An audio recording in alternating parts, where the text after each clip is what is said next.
अगर आप भी सोशल मीडिया के ऊपर काम करते हैं और अगर आपकी भी पेमेंट्स आपका इंस्टाग्राम, यूट्यूब, फेसबुक कहीं से भी आप रिलीज़ कराना चाहते हैं, तो हमेशा लोग एक क्वेश्चन पूछते हैं मुझसे, वो ये रहता है कि भाई आखिर में हम स्विफ्ट कोड कहाँ से लें। बिकॉज स्विफ्ट कोड को लेकर लोग परेशान रहते हैं कि स्विफ्ट कोड हमें कहाँ से लेना है, क्या ऑनलाइन स्विफ्ट कोड लेना सही है या गलत है। स्विफ्ट कोड क्या हमें ऑनलाइन लेना चाहिए या हमें बैंक से लेना चाहिए, या किसी दोस्त ने बोला ये आप स्विफ्ट कोड है इसके रेफरेंस से लेना चाहिए। एक्चुअली हमें स्विफ्ट कोड लेना चाहिए कहाँ से, ये सबसे बड़ा क्वेश्चन मार्क है।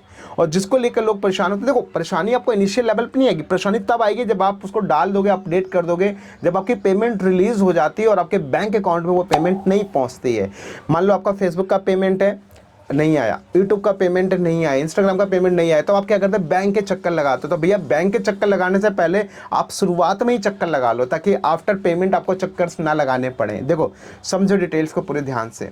बेसिकली स्विफ्ट कोड एक काम है, क्या करता है कि जितने भी विदेशी पैसा होते हैं, चाहे वो डॉलर्स हो, चाहे किसी भी पाउंड्स के अंदर कोई भी करेंसी हो, उस करेंसी को इंडिया में लाने का काम करता है। और प्लस ये जो स्विफ्ट कोड है, इसके लिए बैंक के अंदर एक डिपार्टमेंट होता है, वो होता है फॉरेन एक्सचेंज डिपार्टमेंट।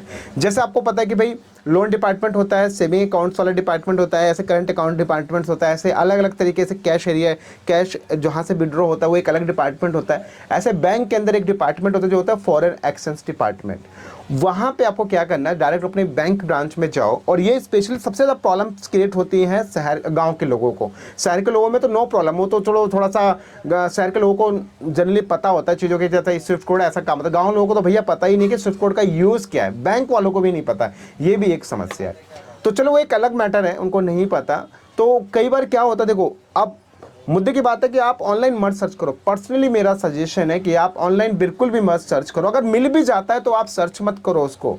आपके लिए सबसे बेस्ट क्या है, अपने होम ब्रांच में जाओ, होम ब्रांच में जाकर डायरेक्ट आप मैनेजर से बात करो, किसी और से बात ही नहीं करनी, मुद्दा खत्म, सीधा जाओ। क्योंकि देखो सर, वो आपके लिए बैठे हैं, आप उनके लिए नहीं हैं। वो आपके लिए बैठे हैं, वो आपकी सेवा के लिए बैठे हुए हैं। तो आप जाइए उनसे, मैनेजर से बात करो। मे भी हो सकता है कि बहुत सारे मैनेजर्स वगैरह बोलते हैं लोग, कि बहुत सारे लोग होते हैं बोलते हैं कि सर मैनेजर वगैरह प्रॉपर रिप्लाई नहीं करते। तो वो होता है भैया, नहीं होगा, लेकिन फिर भी आपको आपकी ज़रूरत है, इसलिए आपको बार बार रिक्वेस्ट करना पड़ेगा उनसे। आप समझो सीन क्या होता है, एक एरिया में मान लो 10 SBI का ब्रांच है, ठीक है, 10 ब्रांच है। उस ब्रांच में अगर आपको नहीं मिलता आपका स्विफ्ट कोड, तो उन सभी ब्रांच को हो सकता है एक मेन ब्रांच उनको हैंडल करती है। तो आपको अगर आपके ब्रांच में अवेलेबल नहीं, तो अपने मैनेजर से बोलो कि सर हमारी मेन ब्रांच कहाँ है, वहाँ से जाके आप ले सकते हो अपना स्विफ्ट कोड। तो कहने का मतलब सीधा सा है कि आपको जो स्विफ्ट कोड लेना है वो अपने बैंक से जाकर ही लेकर आना है। अगर आप कहीं से भी ऐसे किसी भी कर्मचारी से, अच्छा एक दिन एक बंदे ने बोला कि मैंने बोला स्विफ्ट कोड पैसा आया नहीं, तो मैंने बोला स्विफ्ट कोड कहाँ से लिया था, उसने बोला कि वो एक कर्मचारी जो बैठता ना उधर, वो गेट वाले भैया जो गार्ड वाले, उन्होंने दिया था। अरे उनको क्या पता स्विफ्ट कोड का काम क्या है यार, उनसे मत लो, सीधा डायरेक्ट अपने ब्रांच में जाओ। और अच्छी बात ये है अभी बैंकों ने क्या किया, एक लिस्ट लगा देते हैं, बोर्ड लगा देते हैं कि भैया स्विफ्ट कोड ये है, IFSC कोड ये है, ये ऐसा है। तो जो लोग नीड है ना वो लिख के रख देते हैं। अगर लिख के रखे हुए तो अच्छी बात है बोर्ड के ऊपर, नहीं है तो आप अपने ब्रांच मैनेजर से जाके बात करो, उनसे पर्सनली जाके उनसे मांगो और उनको बोलो कि भैया मेरे को स्विफ्ट कोड दे दो।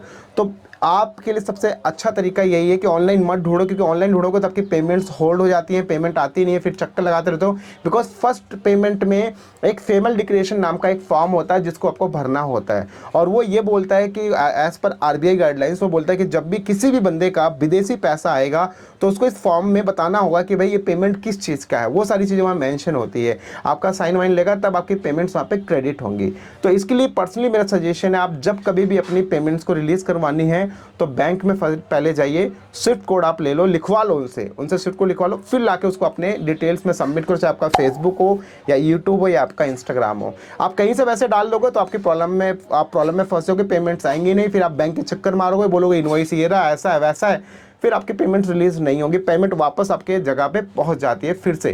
क्योंकि पेमेंट तो आपने देखो, मान लो गलत डाल दिया आपने, तो क्या होगा, जहां गलत डाल दिया तो वहां पर आपका तो कोई चीज़ डिटेल्स मैच ही नहीं करेगा, अकाउंट नंबर कहीं और का होगा, स्विफ्ट कोड कहीं और का, तो मैच नहीं करेगा, तो कैसे क्रेडिट ही नहीं करेगा वो, फिर वो फाइनली जो है कोई कार्रवाई नहीं होगी, तो पेमेंट्स आपकी वापस चली जाएगी।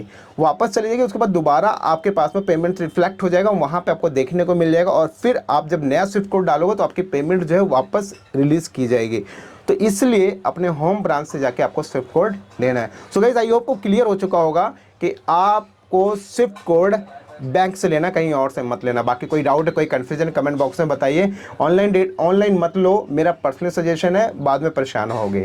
तो इसलिए अपने होम ब्रांच में जाकर उनको बोलो मुझे स्विफ्ट कोड चाहिए। बस इतना ही, मिलता है हम लोग एक नेक्स्ट और एक नॉलेजेबल कंटेंट के साथ। And take care.